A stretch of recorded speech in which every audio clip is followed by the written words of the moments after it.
السلام علیکم ورحمۃ اللہ وبرکاتہ۔ تعلیم القرآن کورس میں آپ سب کو خوش آمدید ہے۔ اہلاً و سہلاً، مرحبا۔ آج کا ہمارا لیسن ہے سورہ نساء، آیت 43 to 47۔ نحمدہ ونصلی علی رسولہ الکریم، اما بعد فاعوذ باللہ من الشیطان الرجیم، بسم اللہ الرحمن الرحیم۔ رب اشرح لی صدری ویسر لی امری واحلل عقدۃ من لسانی یفقہوا قولی، ربی زدنی علما، اللہم فقہنا فی الدین، اللہم انی اسألک علما نافعا وعملا متقبلا ورزقا طیبا، اللہم انفعنا بما علمتنا وعلمنا ما ينفعنا وزدنا علما، آمین یا رب العالمین۔ آیت دیکھیں، آیت نمبر ہے 43۔ اے ایمان والو، جب تم نشے میں ہو تو نماز کے قریب نہ جانا جب تک کہ اپنی بات کو سمجھنے نہ لگو، اور نہ جنابت کی حالت میں جب تک کہ غسل نہ کر لو۔ ہاں، اگر راہ چلتے مسافر ہو تو اور بات ہے، اور اگر تم بیمار ہو یا سفر میں ہو تو تم میں سے کوئی قضائے حاجت سے آیا ہو تو تم نے عورتوں سے مباشرت کی ہو تو تمہیں پانی نہ ملے تو پاک مٹی کا قصد کرو اور اپنے چہرے اور اپنے ہاتھوں پر مل لو، بے شک اللہ تعالیٰ معاف کرنے والا ہے اور بخشنے والا ہے۔ اللہ سبحانہ تعالیٰ یہاں پر ارشاد فرما رہے ہیں، یا ایہا الذین آمنو، اے لوگو جو ایمان لائے ہو، یعنی اے وہ لوگو جنہوں نے اللہ تعالیٰ کی اور اس کے رسول کی تصدیق کی ہے۔ تو یہاں پہ ایمان والوں سے خطاب ہے، اور دراصل اللہ تبارک تعالیٰ نے یہاں پر شراب کی حرمت کے بارے میں حکم نازل فرمایا ہے۔ تو یہ حرمت شراب کے تدریجی احکام کی دوسری کڑی ہے۔ شراب کی مذمت اور قباحت کے سلسلے میں سب سے پہلے سورہ بقرہ کی آیت 219 نازل ہوئی، جس میں شراب اور جوئے کے گناہ کو ان کے نفع سے بڑا قرار دیا۔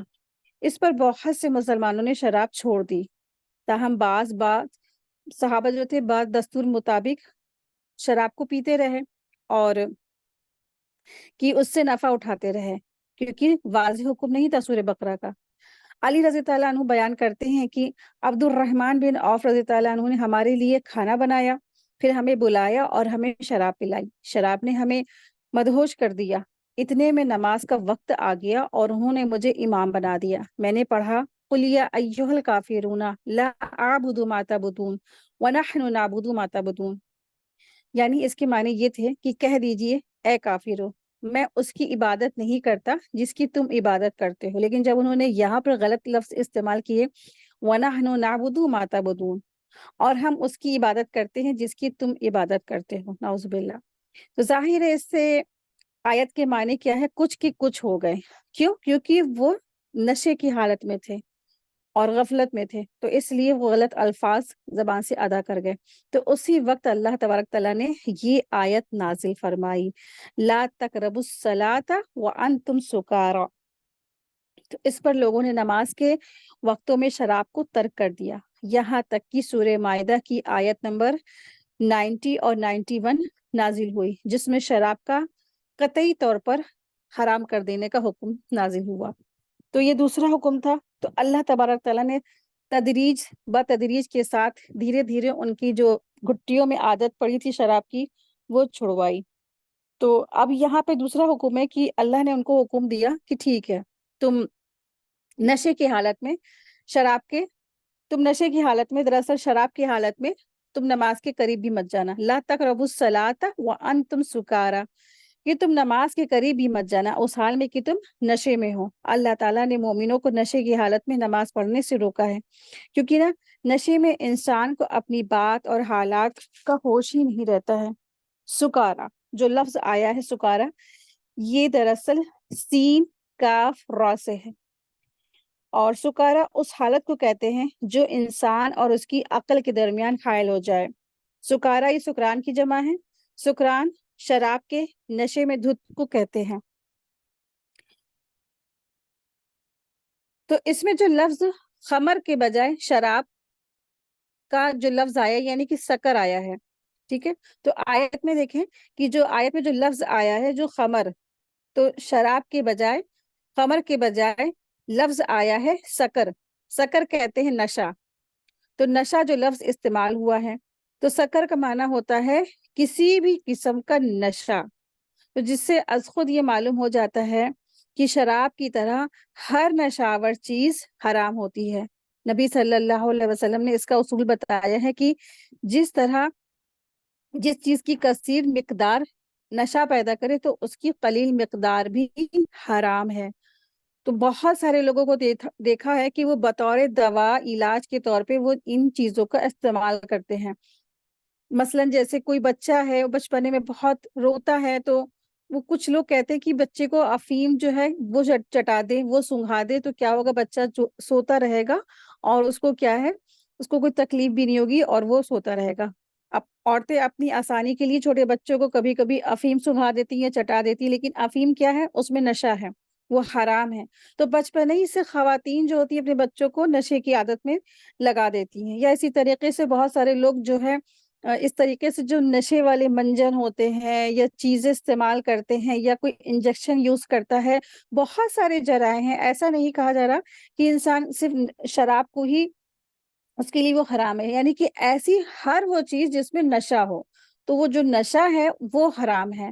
کیوں؟ کیونکہ اس سے انسان کی عقل جو ہوتی ہے وہ ڈھانپ لیتی ہے۔ ہر نشہ آور چیز جو انسان کی عقل کو ڈھانپ لے تو وہ کیا ہے، وہ حرام ہے۔ تو اللہ تبارک تعالیٰ نے فرمایا ہے کہ ایسی چیز کے قریب بھی نہ جاؤ، اور خاص کر کے نماز کے وقت میں۔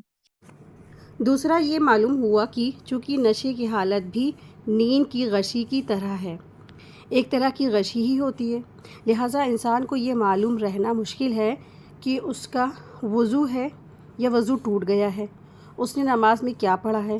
انسان جب بھی اللہ کے آگے نماز کی حالت میں کھڑا ہو تو اس کو معلوم ہونا چاہیے کہ وہ اپنے رب سے کیا کہہ رہا ہے، اور طرح طرح کی غشی ہوتی ہے، تو لہٰذا انسان کو یہ معلوم رہنا چاہیے کہ اس نے جو ہے نماز کی حالت میں اللہ سے وہ کیا کہہ رہا ہے۔ تو اگر بہت زیادہ نیند آ رہی ہے، کسی پہ غلبہ آ رہا ہے نیند کا، تو کیا کرے، وہ سو جائے اور نماز اس وقت پڑھے جب وہ صحیح سلامت ہوش میں ہو، اور اس کو پتا ہو کہ وہ اللہ سے کیا باتیں کر رہا ہے، کیا الفاظ ادا کر رہا ہے، کیا جستجو اللہ سے نماز میں کہہ رہا ہے، اس کو معلوم ہونا چاہیے۔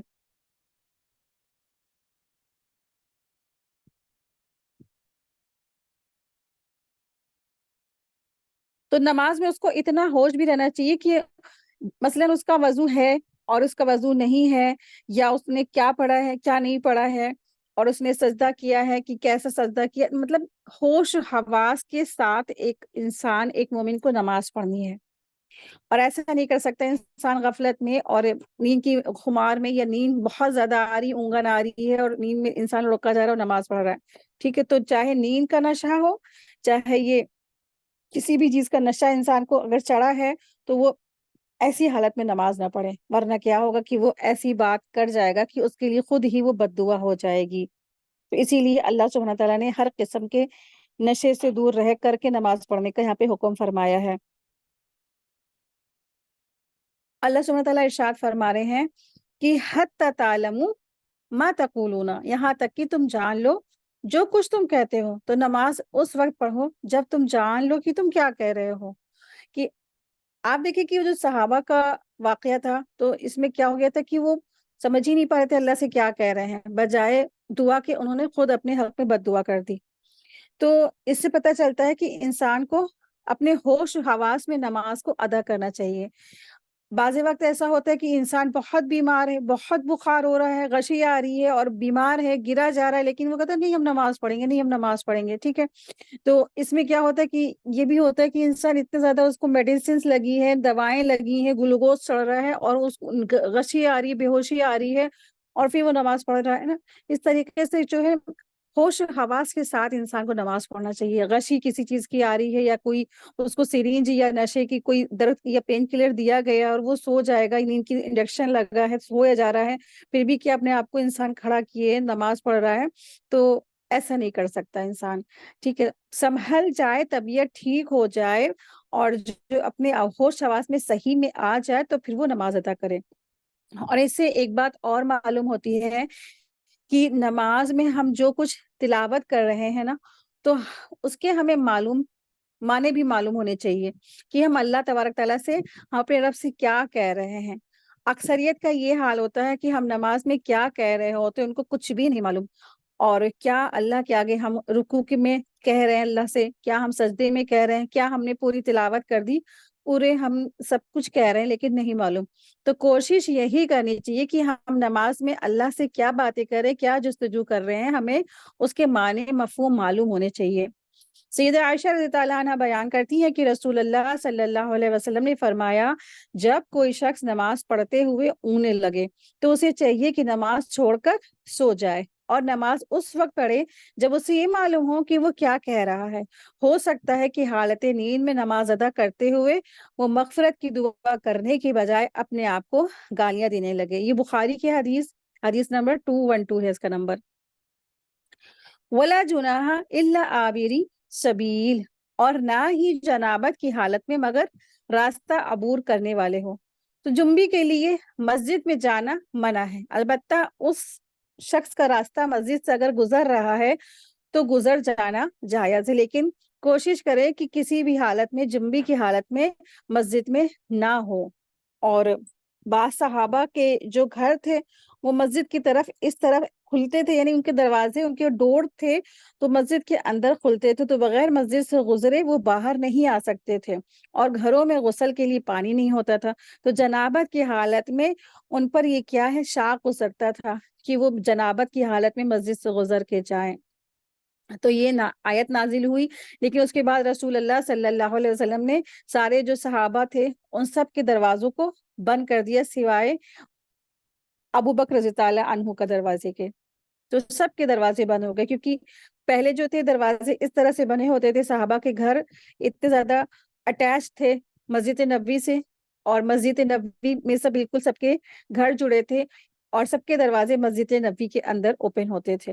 لیکن جب مسجد کے آداب اس طرح سے آیتیں نازل ہوئی تو رسول اللہ صلی اللہ علیہ وسلم نے سب کے دروازوں کو بند کر دیا۔ اب بھی اگر کسی کا، اس زمانے میں بھی کسی کا گھر اس طریقے سے بنا ہو کہ بالکل مسجد قریب میں ہو، یا مسجد بالکل مسجد گھر کے اندر ہے یا کچھ ہے، تو اس طرح سے پھر انسان کو کیا کرنا ہے، تو مجبوری ہے تو نکل جائے، لیکن کوشش کرے کہ حالت جنابت میں مسجد کے اندر بھی نہ جائے، یعنی ایسی جگہ نہ جائیں جہاں پہ عبادت کی جاتی ہے۔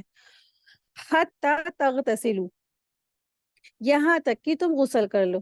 جنبی کے لیے نماز کے قریب جانے سے ممانعت کی حد اور انتہا ہے، بس جنبی کے لیے مسجد سے صرف گزر جانا جائز ہے، بہت ہی مجبوری میں۔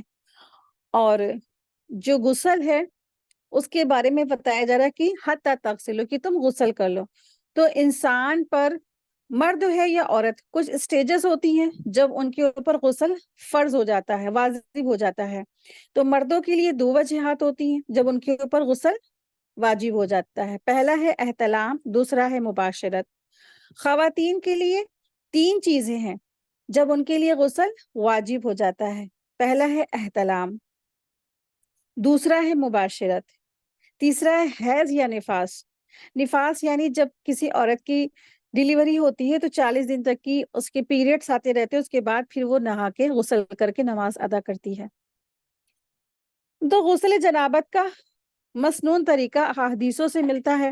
سیدہ عائشہ رضی اللہ عنہا فرماتی ہیں کہ جب نبی صلی اللہ علیہ وسلم غسل جنابت کرنا چاہتے تو برتن میں ہاتھ ڈالنے سے پہلے اپنے دونوں ہاتھ دھوتے، پھر نماز کی وضو کی طرح وضو کرتے، پھر انگلیاں پانی میں ڈال کر بالوں کی جڑوں کا خلال کرتے، پھر دونوں ہاتھوں میں 3 چلو لے کر اپنے سر پر ڈالتے، پھر اپنے سارے بدن پر پانی بہاتے۔ تو غسل جنابت کا طریقہ یہ ہے، پہلا یہ ہے کہ نیت کرنا، دوسرا یہ ہے کہ بسم اللہ پڑھنا، تیسرا یہ ہے دونوں ہاتھوں کو کلائیوں تک دھونا، اگر برتن سے پانی لینا ہے تو پانی لینے سے پہلے ہاتھوں کو دھونا ہے، چوتھا یہ ہے کہ استنجا کرنا، یعنی کہ پرائیویٹ پارٹس کو اچھی طرح سے دھونا تاکہ ساری کی ساری نجاست وہاں سے صاف ہو جائے، مٹی سے یا صابن سے صاف کر کے ہاتھ اس کو صاف کرنا، پھر اس کے بعد ہاتھ بھی صاف کر لینا۔ پانچواں یہ ہے کہ مکمل وضو کرنا، سوائے پاؤں کو چھوڑ کے، یعنی کہ پیروں کو نہیں دھوئے جائیں گے، باقی پورا وضو کیا جائے گا۔ 6 یہ ہے کہ سر کو کانوں سمیت 3 بار دھونا۔ اور 7 یہ ہے پہلے بدن کے دائیں حصے پر پانی بہانا، پھر بائیں حصے پر پانی بہانا، پھر پورے بدن کو دھونا۔ 8 یہ ہے کہ دونوں ہاتھوں سے بدن کو رگڑنا۔ 9 یہ ہے کہ آخر میں دونوں پاؤں جو رہ گئے تھے ان کو دھونا، اور پھر کیا ہے، باہر آ جانا۔ تو یہ طریقہ ہے جو احادیثوں سے ملتا ہے۔ یہ بخاری کی کتاب میں، بخاری شریف کی کتاب میں، اور اس کا حدیث نمبر ہے کتاب الغسل میں 272 اس کا نمبر ہے۔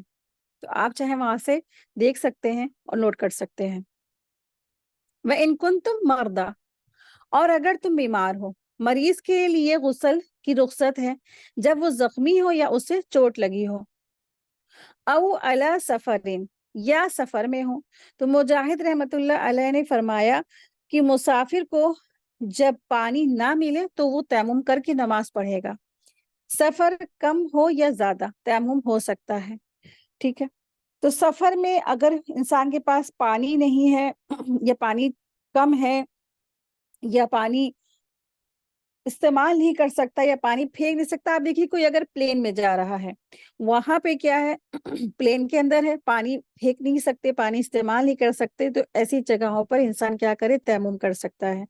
بہت سی جگہ ہوتی ہے انسان کے پاس پانی اتنا تھوڑا سا ہوتا ہے کہ اس کی اپنی پینے کے لیے ہی نہیں پانی ہوتا، تو پھر وضو کے لیے کہاں سے پانی لائے گا نا، یا پھر بیمار ہے، ایسی بیماری کہ اب پتہ چلتا ہے کہ بخار آ رہا ہے یا بہت تکلیف ہے، یا اگر اس کو زکام ہو گیا، ٹھنڈ لگ گئی ہے، اگر وہ تیمم کرے گا اور زیادہ ہے، اگر وہ ٹھنڈے پانی سے وضو کرتا ہے یا پھر اس کی تکلیف اور بڑھ جاتی ہے، تو پھر اس لیے کہا جا رہا ہے کہ تیمم کر لو، بیماری ہو یا سفر پر۔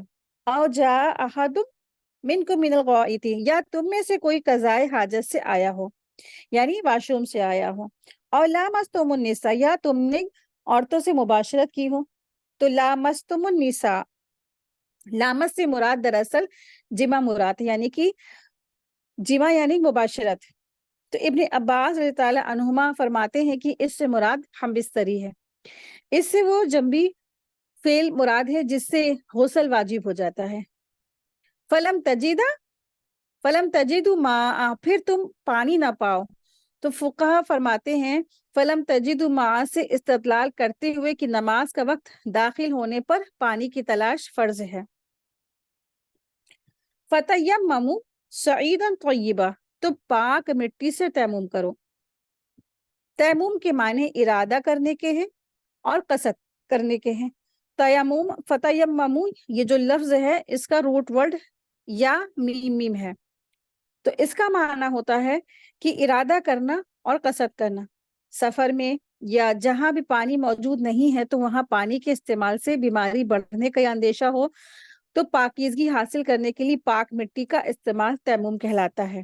سعیدن، یہاں پر جو لفظ ہے اس سے مراد پاک مٹی ہے، زمین کی ظاہری سطح کو کہتے ہیں سعیدن۔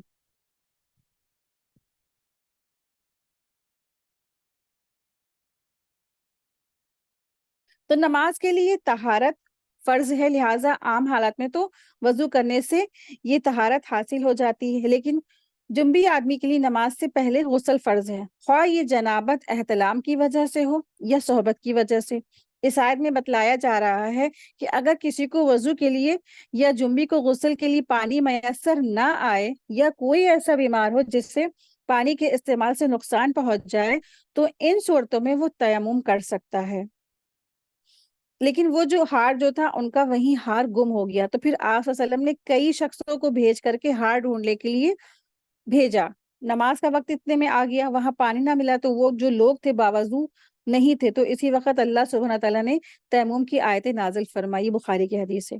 اسی طرح سیدنا عمران فرماتے ہیں کہ کسی سفر میں آپ صلی اللہ علیہ وسلم نے ایک جگہ پڑاؤ ڈالا، وضو کے لیے پانی مانگا، آپ صلی اللہ علیہ وسلم نے وضو کیا اور نماز کے لیے اذان کہی، پھر آپ صلی اللہ علیہ وسلم نے لوگوں کو نماز پڑھائی۔ جب آپ صلی اللہ علیہ وسلم نے نماز سے سلام پھیر لیا تو ایک شخص کو علیحدہ بیٹھے دیکھا، آپ صلی اللہ علیہ وسلم نے اس سے پوچھا، اے فلاں، تجھے کس چیز نے لوگوں کے ساتھ نماز ادا کرنے سے روکا ہے؟ وہ کہنے لگا، میں جنبی ہوں اور پانی موجود نہیں ہے۔ آپ صلی اللہ علیہ وسلم نے فرمایا، تمہیں مٹی سے تیمم کر لینا چاہیے تھا، وہ تجھ سے کافی ہو جاتا، یعنی کہ تمہارے لیے وہ کافی ہو جاتا کہ تم تیمم کر لیتے۔ اور ایک اور روایت میں یہ ہے کہ پھر آپ صلی اللہ علیہ وسلم نے اسے مٹی سے تیمم کرنے کا حکم دے، بخاری کی حدیث ہے۔